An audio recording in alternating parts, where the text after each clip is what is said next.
जम्मू से निकलकर आ रही है बहुत बड़ी खबर। सामाजिक न्याय और अधिकारिता राज्य मंत्री रामदास अठावले ने प्रेस कॉन्फ्रेंस को संबोधित किया। राज्य मंत्री रामदास अठावले ने जम्मू स्टेट गेस्ट हाउस में एक प्रेस कॉन्फ्रेंस करते हुए कहा कि हम पूर्व सीएम फारूक अब्दुल्ला पर जानलेवा हमले की कड़ी निंदा करते हैं और ये कहना चाहते हैं कि फारूक अब्दुल्ला सुरक्षा को बढ़ाया जाए ताकि इस तरह की वारदात फिर से न हो। हम जम्मू में किसी खास काम के लिए आए थे। हमने सोचा कि पत्रकारों से बातचीत की जानी चाहिए, इसलिए आपको बुलाया है। लगता है कि आसाम में तो हमारी इंडिया की सरकार या बीजेपी की तो सरकार उधर है, अपने इंडिया की सरकार है ही है।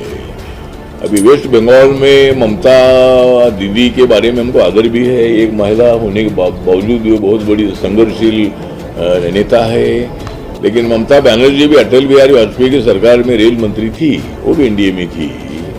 तो मतलब अभी तो उन्होंने अपनी पार्टी कांग्रेस से अलग होकर उन्होंने टीम बनाई और 26-27 सालों का जो कम्युनिस्ट राज था उसको मतलब उन्होंने सत्ता के बाहर करने का काम उन्होंने किया है। उसके लिए उनके बारे में हमको जरूर अभिमान है।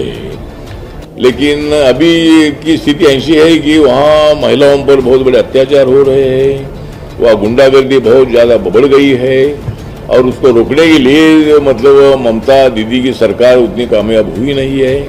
वह कानून की धज्जियाँ उड़ाने का प्रयत्न हो रहा है या सीबीआई और ईडी के लोग जब इंक्वायरी के लिए जाते तब उनको इंक्वायरी करने नहीं दे देते हैं। तो ऐसा कभी नहीं हुआ था मतलब। तो इसीलिए वहाँ की स्थिति अभी ऐसी है कि लास्ट टाइम में जब इसके पहले जब चुनाव हुआ था 2022 में, तब वहाँ बीजेपी की 3 सीटें थी। तो कम से कम 77 सीटें बीजेपी की आई थी लास्ट इलेक्शन में और कम से कम 90 सीटें 95 सीटें 1000-2000 वोट से हारी थी। और उसका फायदा ममता दीदी को इसलिए हुआ था कि वहाँ के लोगों में ऐसा प्रचार किया गया कि ये लोग बाहर से आए हैं, ये नरेंद्र मोदी और अमित शाह बाहर से आए हैं और ये हमारे ममता दीदी को हराना चाहते हैं।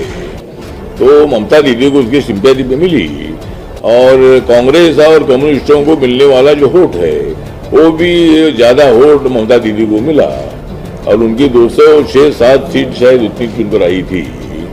तो लास्ट टाइम तो उनको सत्ता में मिली और हम उनका आदर भी करते हैं और नरेंद्र मोदी जी ने ममता दीदी को हार्दिक बधाई भी दे दी थी जब वो मुख्यमंत्री बनी थी। तो अभी का माहौल ऐसा है कि वहाँ बीजेपी की सरकार, एनडीए की सरकार निश्चित आएगी, ऐसा हमें पूरा विश्वास है।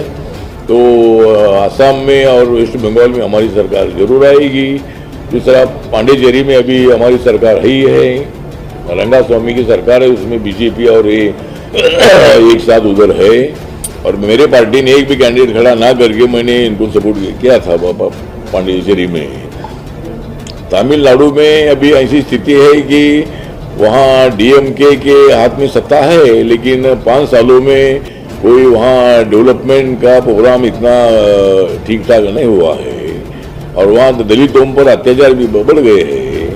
तो वहाँ के दलित भी बड़ी संख्या में हमारे साथ आएगी और तमिलनाडु में जो वहाँ का जो एडीएमके का जो मेन ग्रुप है और बीजेपी है और भी जो छोटी मोटी पार्टियाँ है, ये सब पार्टियाँ एक साथ आई है।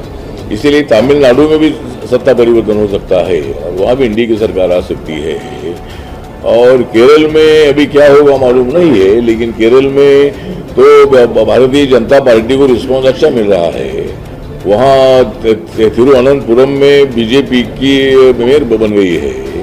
तो शायद वहाँ एकदम क्या होगा मालूम नहीं है, लेकिन 5 राज्यों में से 4 राज्यों में हमारी सरकार निश्चित आएगी, ऐसा हमें पूरा विश्वास है। और केरल में भी हमारी सरकार लाने के लिए, इंडिया की सरकार लाने के लिए जरूर हमारी कोशिश जारी है।